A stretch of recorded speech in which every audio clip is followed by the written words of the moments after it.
In 2013, a woman shopping at a secondhand market in Dayton, Ohio, saw a coat that stopped her in her tracks. Navy blue with silver buttons, a specific cut, a tear in the left sleeve that had been carefully mended. She knew this coat, had sewn it herself for her daughter 10 years earlier, had added a hidden pocket in the lining, something she had done for every coat she had ever made for Hannah since she was a child. A secret place to keep things safe. The woman bought the coat with shaking hands, took it to her car, searched the hidden pocket she knew would be there, found a folded piece of paper, unfolded it with trembling fingers, read words written in her daughter's handwriting. "If someone finds this, I'm in stone. Please." The message ended abruptly, as if someone had interrupted, as if there had been no time to finish. The woman sat in her car and called the police, told them her daughter had been missing for 10 years, told them she had just found proof Hannah was alive, or had been alive when she wrote this note. This is the story of a young woman taken from a morning routine, of a mother who recognized a coat after a decade, and of how a hidden message stitched into fabric finally brought the truth to light. March 2013. Dayton, Ohio. Linda Brooks walked through the aisles of the Second Chance Market on a Saturday morning. She had been coming here for 10 years, not because she needed second-hand clothes, but because she was looking for anything that might have belonged to Hannah. Every jacket, every scarf, every pair of shoes. Linda checked them all, searched for something familiar, something that might tell her where her daughter had gone. The police had told her it was pointless, that if Hannah's belongings had ended up in a thrift store, they could be anywhere in the country by now, that the chances of Linda finding something were nearly impossible. But Linda came anyway, every Saturday, for 10 years. She was looking through a rack of winter coats when she saw it. Navy blue wool, silver buttons down the front, a specific cut that Linda recognized immediately because she had designed it herself. Linda's hands froze on the hanger. She pulled the coat off the rack, checked the left sleeve, found the tear that Hannah had gotten catching it on a fence, found the careful mending Linda had done the night before Hannah disappeared.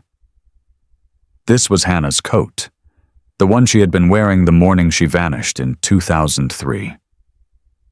Linda's legs went weak.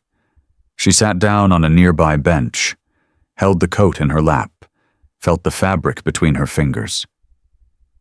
If you have ever found something that belonged to someone you lost, you know the sensation of time collapsing, of the past suddenly becoming present, of hope and grief arriving simultaneously.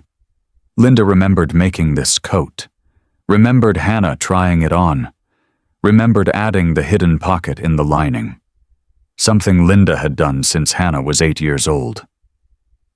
A secret place to keep emergency money or important notes, something only Hannah and Linda knew about. Linda's hands moved to the lining, found the seam she had stitched, felt for the opening. There was something inside. She pulled out a folded piece of paper, yellowed with age, creased from being folded tightly. Linda unfolded it with shaking hands. The handwriting was Hannah's. Small, rushed, written in pen that had been pressed hard into the paper. "If someone finds this, I'm in stone. Please." The message ended there. No signature, no additional information, just those 8 words. Stone. Linda read it 3 times, tried to understand. Stone what? Stone Creek? Stoneville? Stone Mountain? She pulled out her phone, called the number she had called hundreds of times over the past 10 years. Detective James Walsh answered on the second ring. He had worked Hannah's case from the beginning, had kept it open even when there were no leads. Linda told him she had found Hannah's coat, told him there was a note. Read him the message. Walsh was quiet for a moment, then told her to bring the coat to the station immediately, said not to touch the note anymore, said they would need to analyze it. Linda bought the coat. $40, paid cash, took it directly to the police station, April 2003, 10 years earlier, Columbus, Ohio. Hannah Brooks was 25 years old and had been working in the patient registration department at Columbus General Hospital for 2 years. The pay was steady. The hours were predictable. And she liked helping people navigate the confusing process of hospital admissions. Her shift started at 7 a.m. To get there on time, she left her apartment at 6 every morning, walked 3 blocks to the bus stop on West Broad Street, caught the 6:20 bus, arrived at the hospital by 6:50. It was a routine she had followed for 2 years, without variation.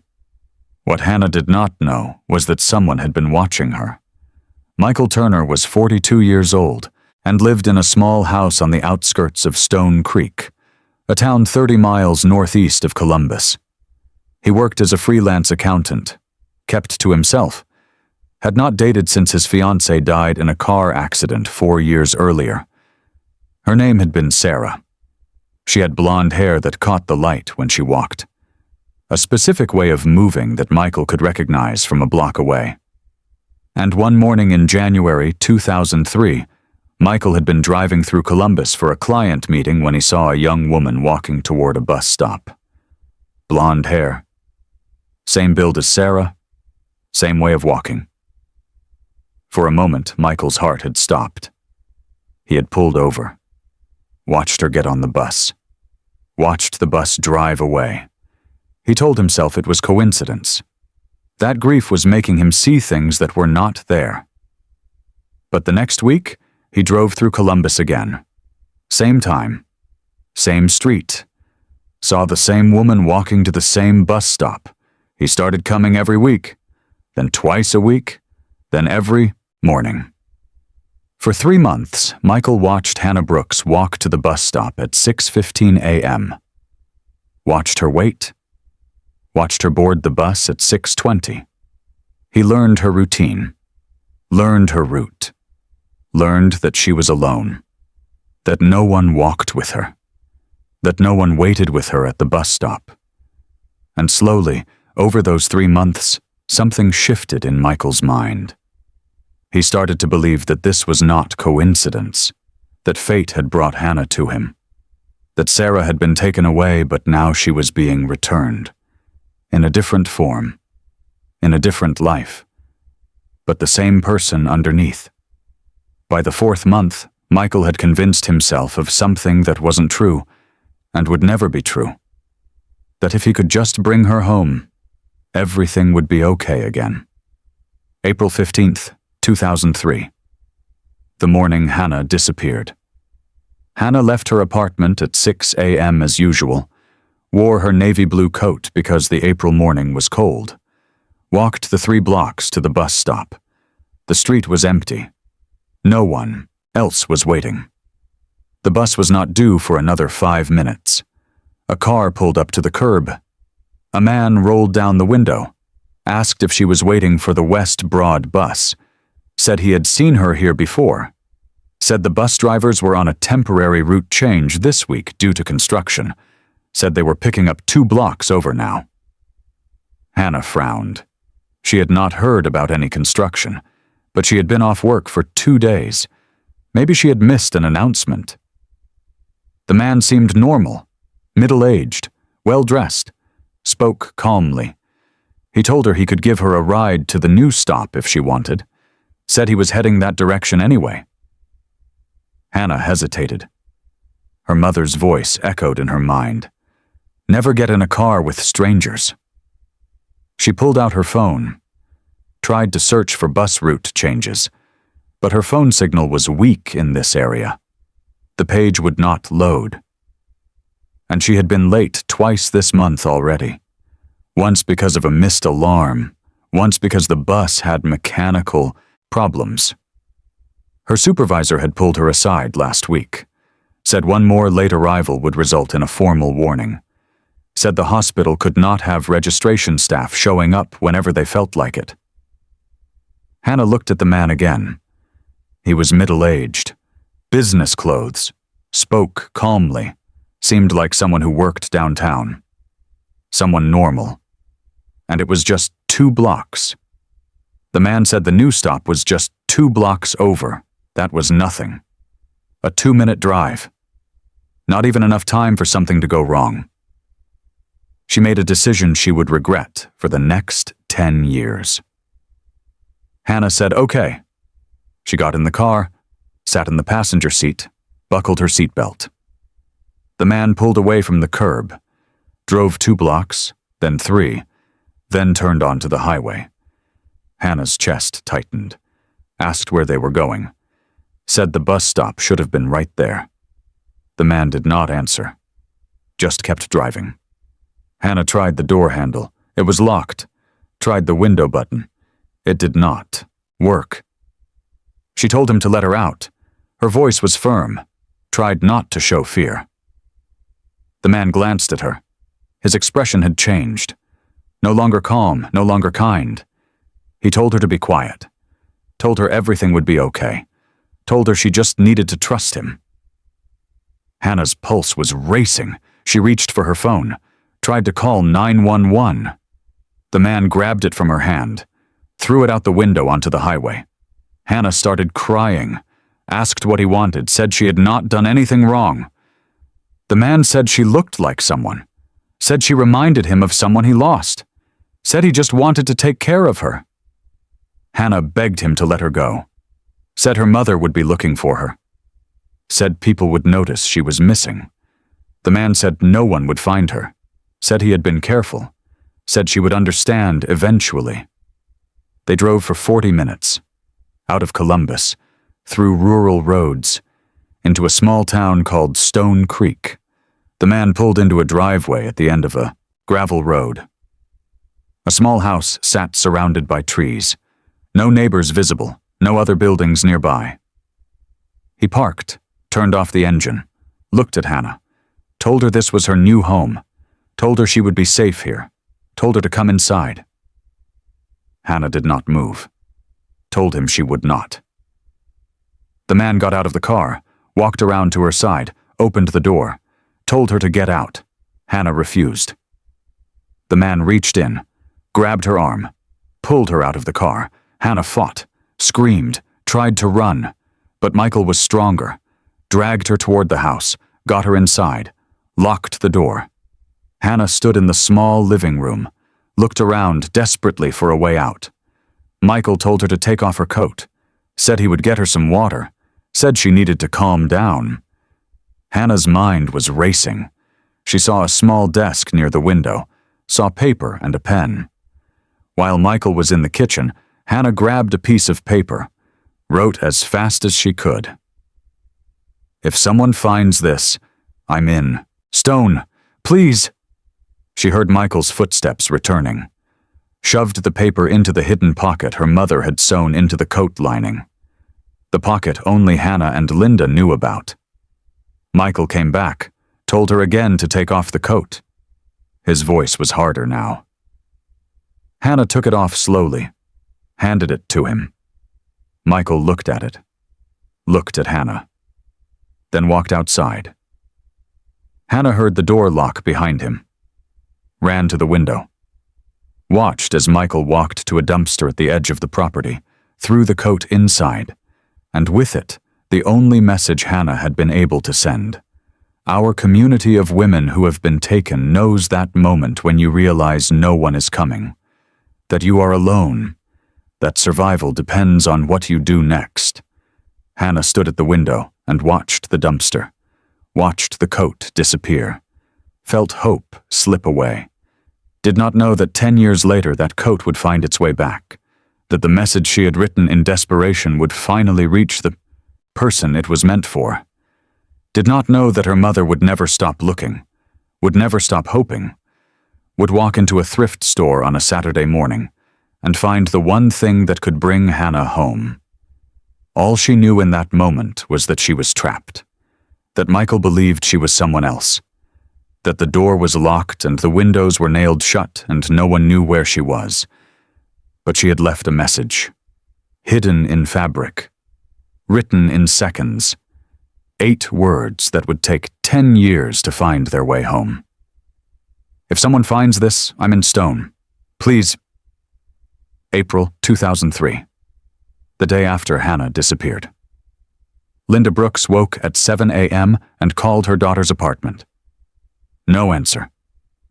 She called Hannah's cell phone, went straight to voicemail. Linda told herself not to worry. Hannah was an adult. Maybe she had stayed at a friend's place. Maybe her phone had died. But Hannah always called, always let Linda know where she was. By noon, Linda drove to Hannah's apartment, used the spare key Hannah had given her, found the apartment empty, the bed made, Hannah's work bag gone. Everything looked normal except that Hannah was not there. Linda called Columbus General Hospital, asked if Hannah had come in for her shift that morning. The supervisor said no, said Hannah had not called in sick, said they had been trying to reach her all morning. Linda called the police at 2 p.m. The officer who took the report asked the usual questions. Was Hannah depressed? Had there been problems at home? Was she seeing anyone who might have been controlling? Linda said no to everything. Hannah was happy, stable, had no reason to disappear. The officer said they would look into it. Said most missing adults turned up within 48 hours. Said to call back if Hannah did not come home. Linda waited. Called Hannah's friends. Called the hospital again. Called the bus company to see if anyone remembered seeing Hannah that morning. No one had seen anything. By the third day, Detective James Walsh took over the case. He interviewed Linda and Richard, Hannah's father, asked about Hannah's routine, her habits, her last known location. Linda told him Hannah left for work at 6 a.m. every morning, walked to the bus stop on West Broad Street, caught the 6:20 bus to the hospital. Walsh checked with the bus drivers. None of them remembered seeing Hannah that morning. Checked surveillance cameras near the bus stop. Found nothing useful. Walsh checked Hannah's bank account. No activity since April 14th. Checked her phone records. Last call made at 9:30 p.m. on April 14th to Linda. No calls or texts on April 15th. Walsh told Linda and Richard that without evidence of foul play, there was not much the police could do. Hannah was an adult. She had the right to leave if she wanted to. Linda said Hannah would not leave without telling her. Walsh said he understood. But the evidence suggested Hannah had left of her own accord. The case was classified as a voluntary missing person. Remained open but not actively investigated. Linda refused to accept it. Printed thousands of flyers with Hannah's photo. Posted them all over Columbus. Drove to nearby towns and posted them there too. Richard returned to work after 3 months. Said someone had to keep paying the bills. Said searching was not bringing Hannah back. But Linda did not stop. Quit her job as a seamstress to search full-time. Spent her savings. Spent everything she had looking for her daughter. And every Saturday she went to thrift stores, looked through racks of clothes, searched for anything that might have belonged to Hannah. For 10 years, she found nothing. April 2003. The coat's journey begins. Hannah's navy blue coat sat in a dumpster behind Michael Turner's house in Stone Creek for 2 days. The fabric absorbed the smell of garbage. Rain fell on the 3rd day and soaked through the wool.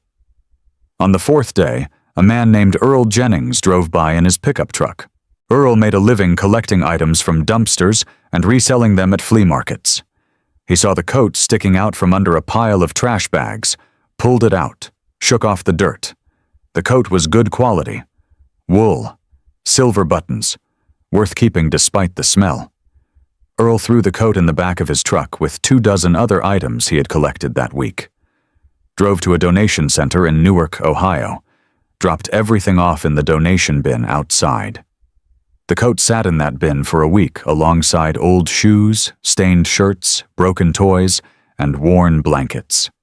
Then a volunteer named Patricia Cruz sorted through the donations. She separated items by type and condition. Put the coat in a box marked "Winter Clothes, Good Condition." The box was loaded onto a truck with 50 other boxes, driven to a redistribution center in Akron, Ohio. The redistribution center received donations from 12 counties, sorted them, sent items to thrift stores across the state based on need and inventory levels. Hannah's coat was assigned to a Second Chance Market store in Canton, Ohio, arrived in May 2003, was inspected, cleaned, priced at $15, hung on a rack with 30 other coats near the back of the store. Weeks passed. Customers walked by the coat, looked at it, felt the fabric, checked the price tag, put it back on the rack. Too expensive, wrong color, wrong size. In October 2003, the coat was marked down to $10. Still no one bought it. In March 2004, the store manager pulled all unsold winter items, sent them to a clearance center in Toledo. The coat was repriced at $5, hung in a warehouse-sized store with thousands of other discounted items. A woman named Margaret Davis bought it in April 2004. Paid $5, took it home, wore it twice. Decided it did not fit right. The shoulders were too narrow. The length was too long. In November 2004, Margaret donated the coat to a church clothing drive. The church collected donations for disaster relief, sent boxes of clothes to organizations that distributed them to people in need. Hannah's coat was packed into a box with 20 other winter items, shipped to a disaster relief warehouse, sat there for 6 months alongside emergency supplies and donated goods waiting to be deployed. In May 2005, the coat was shipped to a homeless shelter in Dayton, Ohio. The shelter distributed clothing to people staying there. Gave the coat to a woman named Teresa Lynn in December 2005. Teresa wore the coat for 2 winters. It kept her warm during cold nights when she had nowhere else to go. She took care of it, kept it clean, mended a loose button. In March 2007, Teresa got a job, saved money, found an apartment, her life stabilized. In June 2007, she decided to move to Florida, where her sister lived. Packed her belongings, left the coat at a Second Chance Market donation center in Dayton because Florida would be too warm for wool. The coat sat in storage for 3 years, was forgotten during a staff transition, rediscovered during a warehouse reorganization in 2010. A manager looked at the coat, checked the quality, decided it was still in good condition despite being 7 years old, sent it to the Second Chance Market in Dayton, priced it at $40 because vintage wool coats were popular again. The coat was hung on a rack with 200 other coats, waited there for 3 years. Hundreds of people walked past it, looked at it, moved on to other items, until March 2013, when Linda Brooks walked through the aisles on a Saturday morning, saw a navy blue coat with silver buttons, recognized the tear in the left sleeve, recognized the coat she had made for her daughter 10 years earlier. April 2003 to March 2013. Hannah's 10 years. Hannah spent the first week in Michael Turner's house trying to escape. She tried every window, every door, every possible exit. Found nothing. The windows were nailed shut. The doors were locked from the outside. The house was surrounded by trees with no neighbors in sight. Michael brought her food 3 times a day, talked to her like she was Sarah, called her Sarah, told her stories about their past together, about the plans they had made before the accident. Hannah told him she was not Sarah, told him her name was Hannah, told him her mother was looking for her. Michael said she was confused, said the accident had affected her memory. said she would remember eventually. Hannah realized Michael was not going to let her go, was not going to acknowledge reality, had convinced himself that Hannah was his dead fiancé. She stopped fighting after the first month, stopped arguing, started responding when Michael called her Sarah, started nodding when he told stories. If you have ever been held captive by someone who lives in a delusion, you know that fighting the delusion only makes things worse. That survival sometimes means pretending. Hannah learned to exist in two states: the person Michael wanted her to be, and the person she actually was. Michael gave her books, let her watch television, cooked meals, did not hurt her physically, but would not let her leave, would not let her contact anyone. After 6 months, Michael started leaving doors unlocked during the day, started trusting that Hannah would not run, started believing his own delusion so completely that he thought she had accepted it too. Hannah considered running, but the house was miles from town. She had no phone, no car, no money. Running meant wandering through rural Ohio with nowhere to go. So she waited, hoped someone would find her, hoped the note she had hidden in her coat would somehow reach her mother. Years passed. Hannah's 26th birthday came. Michael made a cake, sang happy birthday, gave her gifts.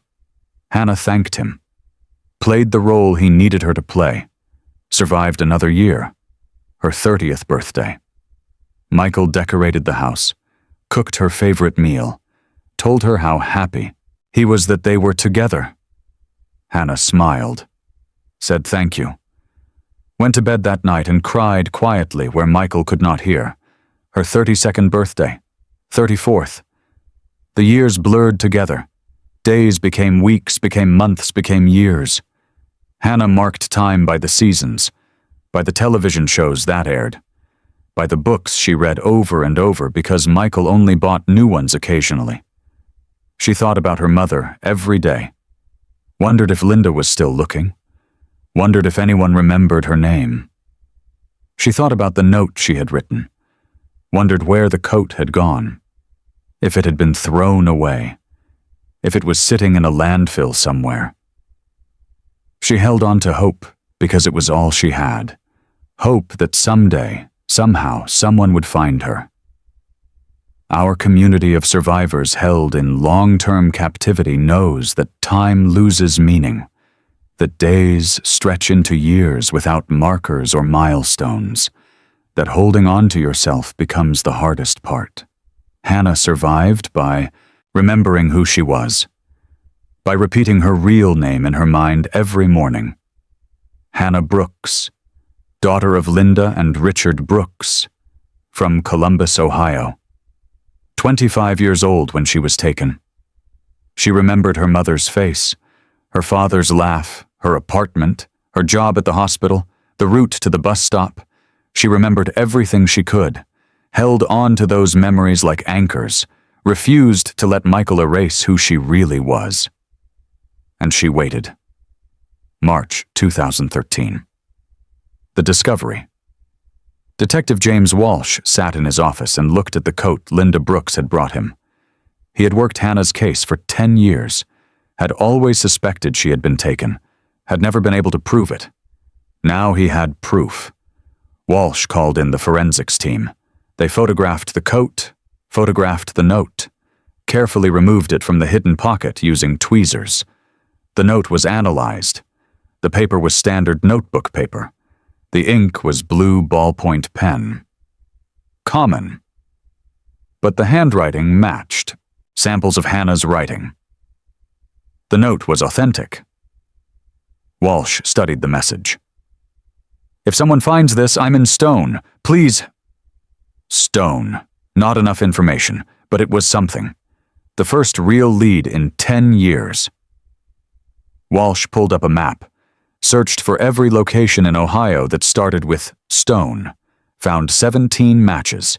He calculated drive times from Columbus, eliminated locations more than 2 hours away, narrowed it to 8 possibilities. Walsh contacted the second chance market. Asked where the coat had come from. They checked records, said it came from their warehouse, said the warehouse received donations from 12 different locations. Walsh requested the list, started mapping the donation chain backwards. A forensic analyst examined the paper, checked the degradation patterns, told Walsh the note had been written approximately 10 years ago, had been kept in a sealed space, like a coat pocket, for most of that time. The paper had a specific watermark, a brand, manufactured between 2001 and 2005, sold by 3 retailers in Ohio. Walsh cross-referenced the retailers with the Stone locations, found overlap near Stone Creek, Ohio. He made notes, started building a case, started planning the next steps. But he did not have enough yet. Not enough to get a warrant, not enough to search properties. He needed more. Walsh called Linda, told her they were making progress, told her to stay hopeful, told her he would call when he had more information. Linda asked how long it would take. Walsh said he did not know. Said these things took time. Said they had to be careful. Linda hung up. Sat in her kitchen. Looked at the photo of Hannah she kept on the refrigerator. The photo from Hannah's 24th birthday. The last birthday they had celebrated together. Linda whispered to the photo. Told Hannah to hold on. Told her they were coming. Told her not to give up. And somewhere 30 miles away, in a small house in Stone Creek, Hannah Brooks woke up to another day, another year, another moment of survival, not knowing that her mother had found the coat, that the note had been discovered, that after 10 years, someone was finally looking in the right place. March 2013. 3 days after Linda found the coat, Detective James Walsh sat in his office with a map of Ohio spread across his desk. Red circles marked every location that started with Stone. 8 possibilities remained after eliminating places too far from Columbus. Stone Creek stood out. Population 1,200, 30 miles northeast of Columbus. Close enough for a morning drive. Small enough that a stranger could live unnoticed for years. Walsh pulled property records for Stone Creek, found 63 residential properties, too many to search without a warrant. He needed to narrow it down. He filtered by demographics, single male homeowners, ages 35 to 55, residents since at least 2003. 4 names appeared. Walsh ran background, checks on all 4, looked for anything unusual, anything that might indicate someone capable of kidnapping and holding a woman for 10 years. 3 had clean records, normal lives, jobs, families nearby, nothing suspicious. The 4th was different. Michael James Turner. Age 52. Purchased property in Stone Creek in 1999. Lived alone. Worked as a freelance accountant from home. No criminal record. But in 1999, Michael had filed multiple police reports related to his fiance's death. Sarah Mitchell, age 28, killed in a car accident August 1999. Walsh pulled the accident report, found a photo of Sarah, blonde hair, blue eyes, slender build. He pulled up Hannah Brooks's missing person photo. Blonde hair, blue eyes, similar build. The resemblance was notable. Walsh called a forensic psychologist, described the situation, asked if it was possible someone could kidnap a stranger because they resembled a deceased loved one. The psychologist said yes. Said it was rare but documented. Called it replacement delusion. Said grief combined with isolation could create a psychological break where reality became negotiable, where the person convinced themselves the new person was actually the lost loved one returned. Walsh asked how long someone could maintain that delusion. The psychologist said years, even decades. Said the person would construct elaborate justifications, would reject any evidence that contradicted the delusion, would treat the captive as if they truly were the deceased person. Walsh thanked her, hung up, looked at Michael Turner's file again. He had enough for a warrant now, enough to request a welfare check at minimum.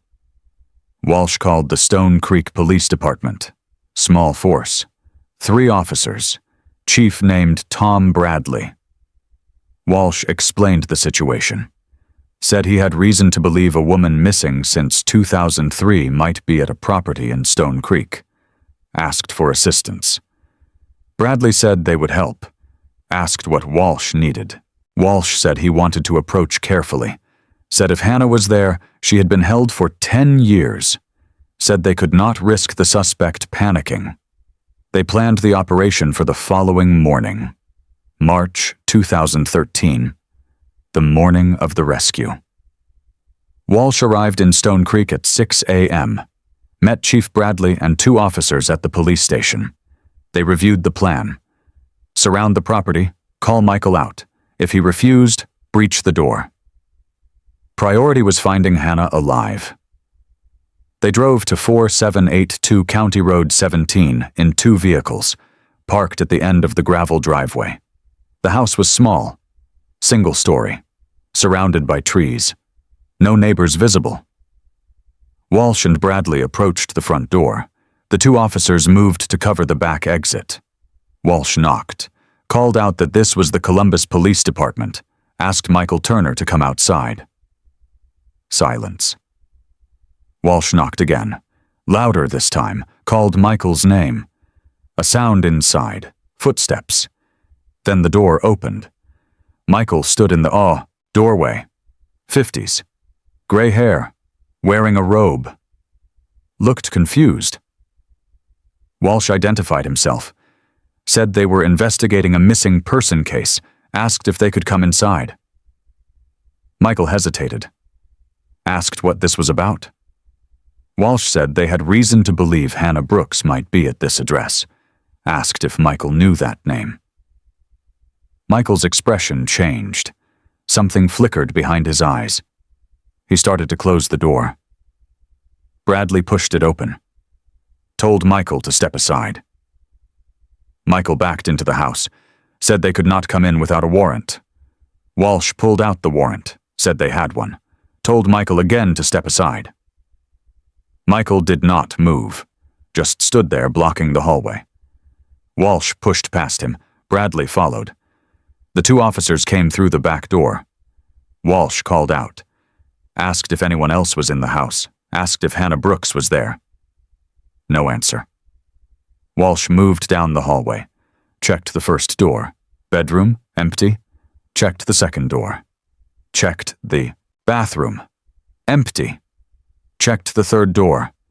It was locked. Walsh told Michael to open it.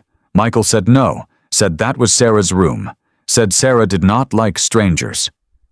Walsh felt his pulse quicken. Told Michael to open the door now. Michael refused. Said Sarah was sleeping. Said she should not be disturbed.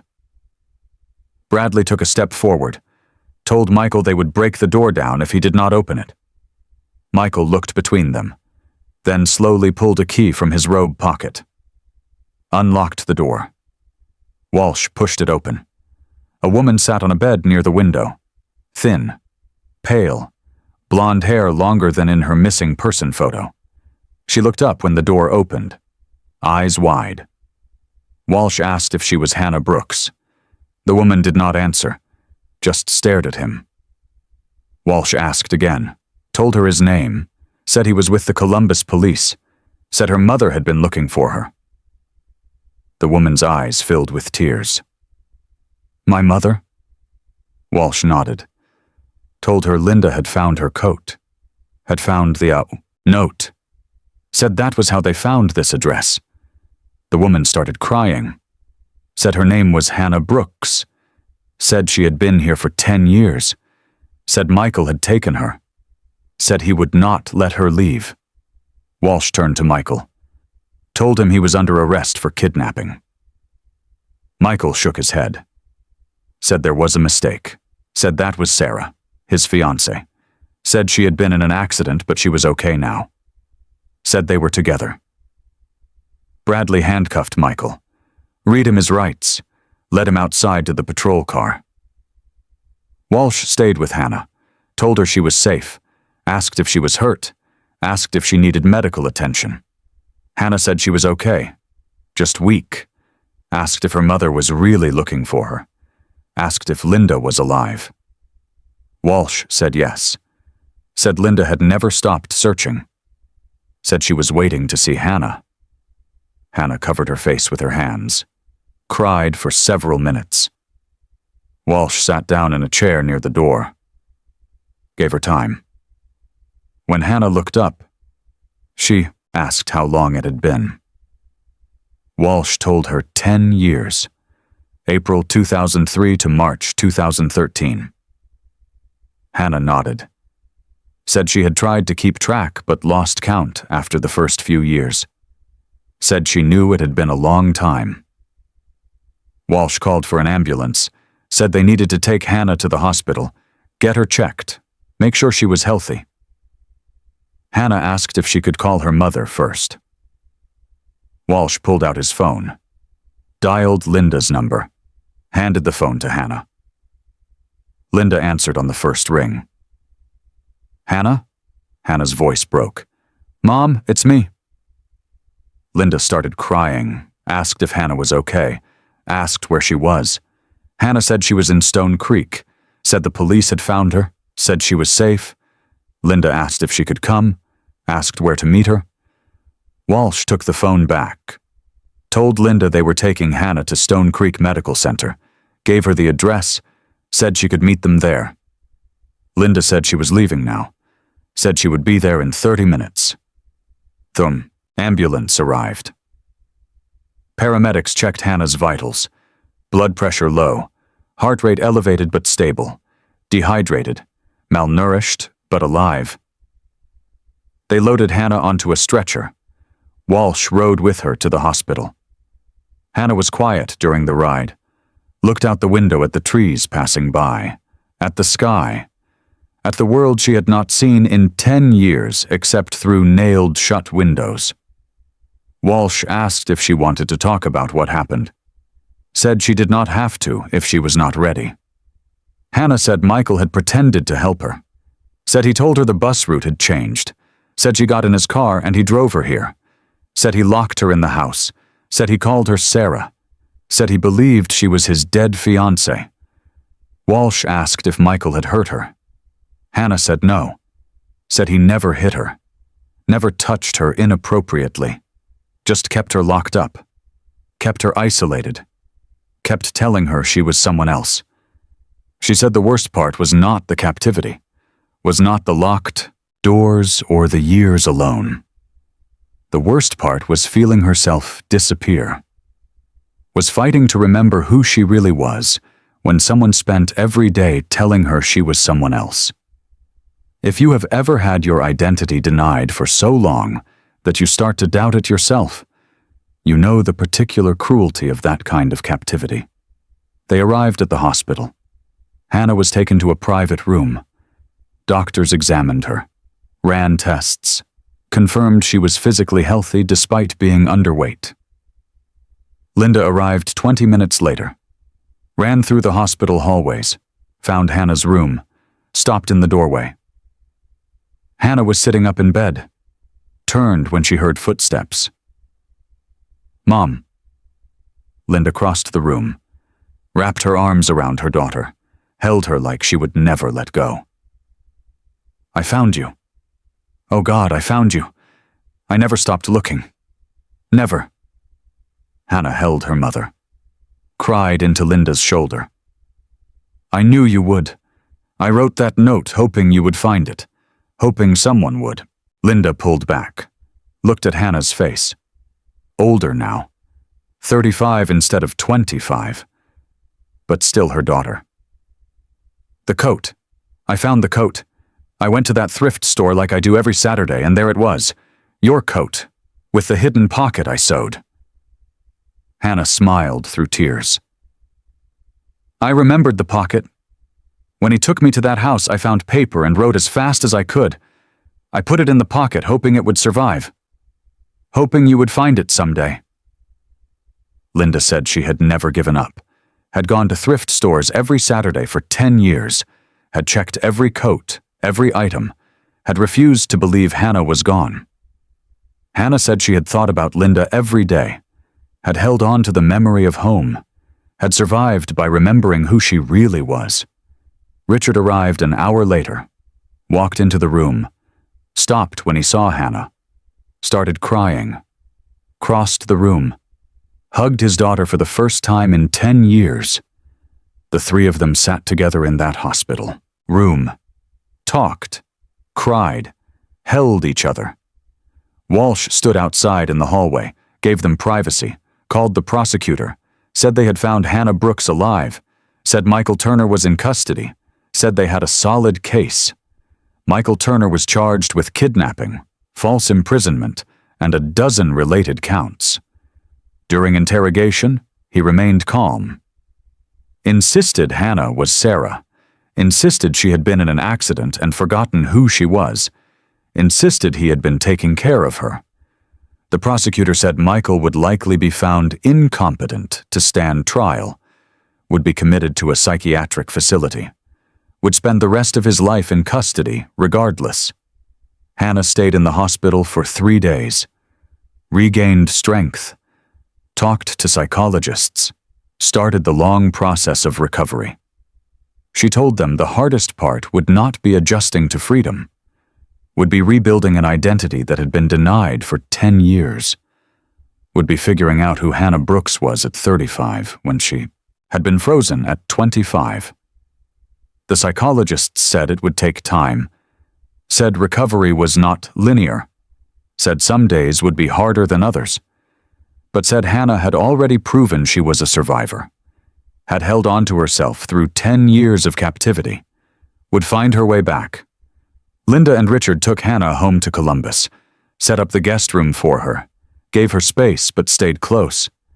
Hannah spent the first week just existing, walked through the house, looked at old photos, relearned how to be in the world, went outside without asking permission, opened doors without checking if they were locked, ate meals at the table with her parents. Small things, normal things, things she had not done in 10 years. 2 months after being found, Hannah spoke at a press conference, wanted to thank the people who had searched for her, wanted to encourage families of other missing persons not to give up. She stood at a podium with Linda and Richard beside her, spoke in a voice that was steady despite everything. Said she was Hannah Brooks, had been missing for 10 years, had been held captive by someone who refused to see her as herself, who had tried to make her into someone else. Said she survived by holding on to her identity, by remembering her name, her family, her life before. Said her mother had never given up, had searched every Saturday for 10 years, had found a coat in a thrift store, had found a note hidden in a pocket, had brought her home. Said if there was someone else out there, someone being held, someone whose family was searching, do not give up hope, do not stop looking. Because she had written a note 10 years ago, had hidden it in a coat pocket, had hoped someone would find it, and 10 years later, her mother had. 6 months after her rescue, Michael Turner's case went to court. A psychiatric evaluation determined he was not competent to stand trial. The judge ordered him committed to a state psychiatric hospital for an indefinite period. Michael would remain there under strict supervision, receiving treatment for his delusional disorder. He would never be released. The court also ruled that Michael would be prohibited from any contact with Hannah or her family. For Hannah, the ruling brought a measure of closure. Michael would not hurt anyone else, would not have the chance to create another delusion, another victim.